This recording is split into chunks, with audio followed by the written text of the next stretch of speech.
Hello and welcome back to another lesson. This lesson is going to be a review of factoring.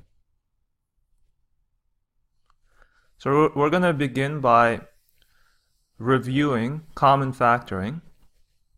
So when common factoring, look for something that will divide into each term. So here's an example. We have ax plus ay is equal to a open bracket x plus y close bracket. So what we're doing is we're dividing each term by a. And so that's what it means to factor. So we're factoring a out of each term. So let's look at some practice questions. So starting with part A, so we want to factor out the greatest common factor. And the greatest common factor here is going to be 3x. So we're going to divide each term by 3x. And we're going to be left with x plus 2. And so that's now fully factored. Going on to part B, what we have here is we're looking for the greatest common factor, and the greatest common factor here is x plus 3, this bracket. So what we're going to do is we're going to factor x plus 3 out of each term, which means we're going to divide each term by x plus 3. So we're going to get x plus 3 times x minus 2. So x minus 2 is what's left over after we factor out x plus 3. Now let's look at a difference of squares. So here's an example of a difference of squares. X squared minus y squared. And the way we factor it is we end up with one bracket where we're subtracting, so x minus y, and the other bracket where we're adding, so x plus y. Let's take a look at some questions. So x squared minus 81. So this can also be written as x squared minus 9 squared. And so factoring that, we're going to get x minus 9 times x plus 9. Looking at part B, we can write this as 2a squared minus 3b squared. So we're basically taking the square root of both terms. And now factoring that, we're going to get 2a minus 3b times 2a plus 3b. Okay, going on to part C. So this can be written as 3 squared minus x minus 2 squared. And so now factoring this, I'm going to use square brackets. 3 minus x minus 2, close square bracket, open a new square bracket, 3 plus x minus 2. Let me just erase that.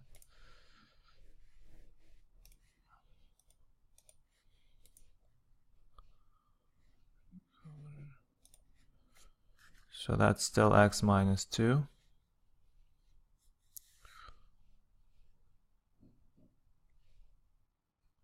And now simplifying that, we're going to get 3 minus x plus 2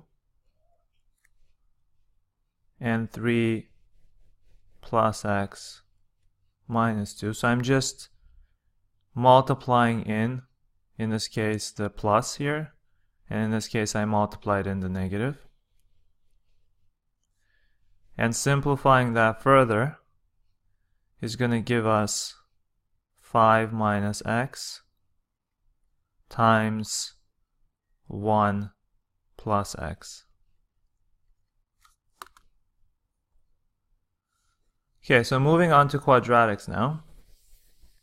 So first we're going to factor quadratics of the form x squared plus bx plus c. So find the factors of c whose sum is b.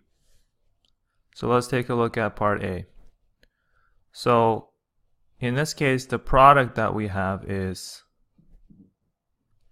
negative 40, and the sum is 3.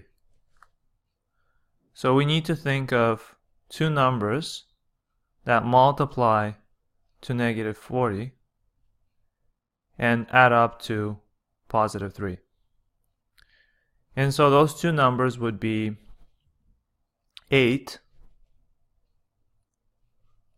and negative 5.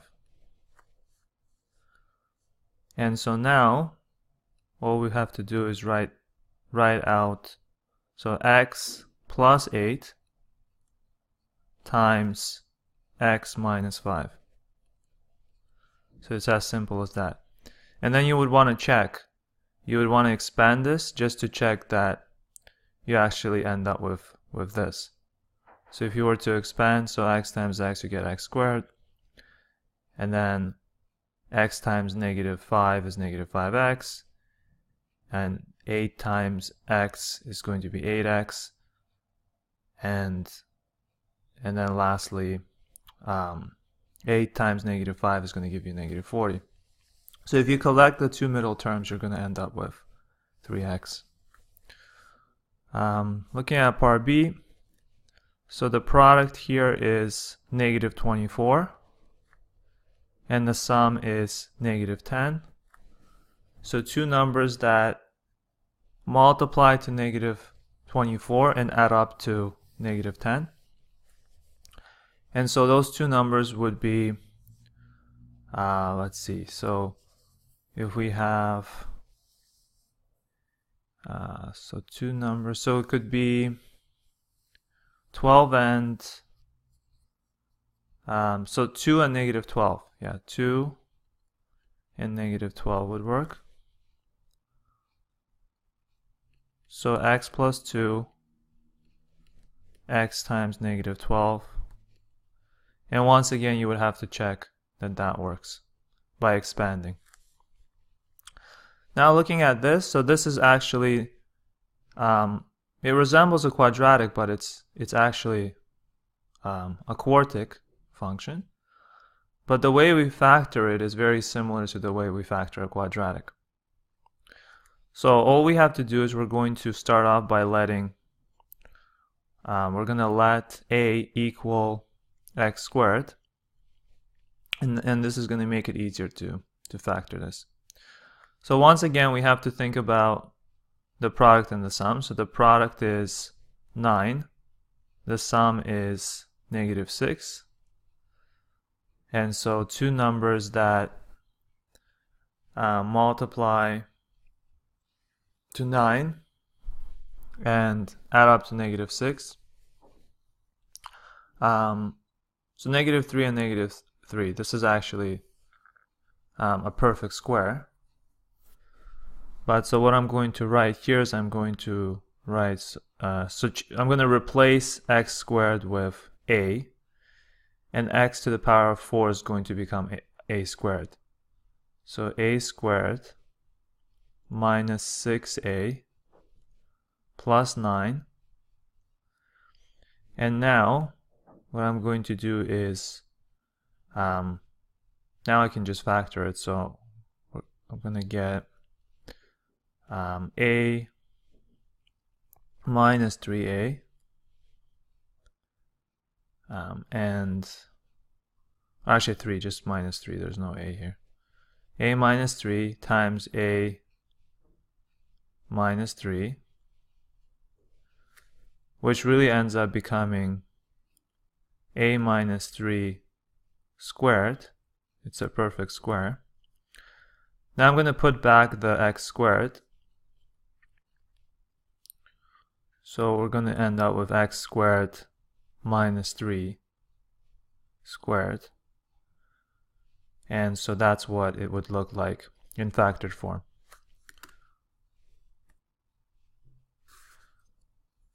Now let's take a look at factoring quadratics that have a form of ax squared plus bx plus c. So now there's a leading coefficient. So the most common methods of factoring are trial and error or decomposition. So I'm going to use both. So in the first method, for the first example, for part A, I'm going to use the trial and error method. So the way it works is you look at your leading coefficient and you think of factors of the leading coefficient. So in this case, 3 and 1 are really the only factors. So you write out the factors, and then you look at -2 and you think of the factors of -2. So it could be -2 and 1, or it could be 2 and -1. And so what I'm going to do is I'm going to make the 2 positive, make the 1 negative. And now once you've done this, what you would want to do is you want to cross over. So what you're doing is you're checking if you're going to end up with 5x. So what you do is you do 3 times 2, that gives you 6, and then you do 1 times -1. So you're basically multiplying them, and you're adding them at the same time. So 3 times 2 gives you 6, and then 1 times -1 gives you -1. And so you basically end up with 6 minus 1, which does give you 5x. And now what you do once you've figured this out is you can now write out the factors. So you would end up with 3x minus 1 times x plus 2. So these two numbers go in the first bracket, and these two go in the second bracket. And now it's just a matter of checking if this is actually correct by expanding. So 3x times x gives you 3x squared, 3x times 2 gives you 6x, and then -1 times x gives you -x. So if you collect the middle two terms, you're going to get 5x. -1 times 2 gives you -2. So this is correct. Okay, going on to part B. For part B, I'm going to use the decomposition method. And so the way it works is you take the leading coefficient and C and you multiply them. So you take A and C and you multiply, and that's your product. So the product here is going to be -24. Then the sum is -5, the middle term. So you have to think of two numbers that multiply to -24 and add up to -5. Okay, so those two numbers would end up being -8 and 3. Okay, and so now what you do is you break up the middle term. You decompose the middle term. So this ends up becoming 6x squared minus 8x plus 3x minus 4. And now you factor by grouping. So your first group is these two terms, and your second group is these two terms. And so out of the first group, you want to factor out the greatest common factor. In this case, the greatest common factor is going to be 2x. So you factor 2x out, and you end up with 3x minus 4. And now out of this group, you can only factor a 1 out, so you do that. You factor 1 out. You end up with 3x minus 4. Now you have a common bracket. You always want to have a common bracket when you're using this method. You're now going to factor out the common bracket. So 3x minus 4. And you're going to be left with 2x plus 1. And you would want to check that by expanding, that you're going to end up with this when you expand. Okay, let's now move on to grouping. So grouping and common factoring. So let's first take a look at part A here. So we have this kind of expression, and we're going to need to factor it. And so what I'm going to do here is I'm going to try to just rearrange it a little bit. So what I'm going to do is I'm going to take the 4mx and the negative 8 and y. Or actually no, what I'm going to do is I'm going to take the 4mx and the negative nx, and I'm going to write them next to each other. So 4mx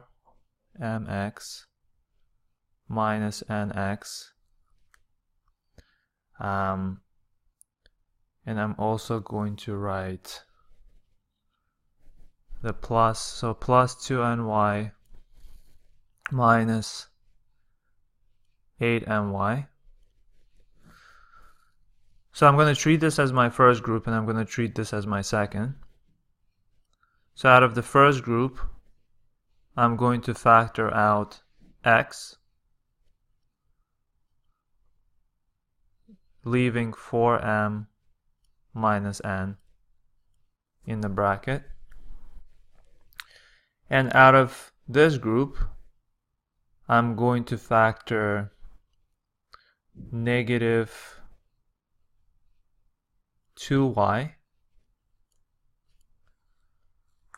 And so I'm going to end up with 4m minus n. So now I have a common bracket, which I'm going to factor out. So 4m minus n times x minus 2y, whatever's left over. And so now this is fully factored. Going on to factoring a perfect square. So looking at part A, what I'm going to do is I'm first going to factor this, because I can see that it's a perfect square. So I'm going to attempt to factor this first. And that's going to end up giving me 2x minus 3y squared. It's a perfect square. I'm going to write this out again, but I'm going to write it a little bit differently. I'm going to write it as 5 squared. Now we can see that this is a difference of squares. So I'm going to factor it as a difference of squares. So I'm going to end up with 2x minus 3y minus 5 times 2x minus 3y plus 5. And so that's now fully factored. Looking at part B, what I'm going to do is I'm first going to look at what I have. So I have, this looks like a perfect square, this part here. So I'm going to first factor out a negative out of these three terms. So 25y squared minus, open bracket, 9x squared plus 6x plus 1, close bracket. And now I'm going to factor this. So it's a perfect square. So 25y squared minus 3x plus 1 squared. And now this is a difference of squares. So this is going to end up becoming 5y minus 3x plus 1 times 5y plus 3x plus 1. Simplifying this is going to give us 5y minus 3x minus 1 times 5y plus 3x plus 1. Okay, so this is the end of this video. I hope you found it helpful and it was a good review of factoring. And so thank you for watching, and I'll see you in the next video.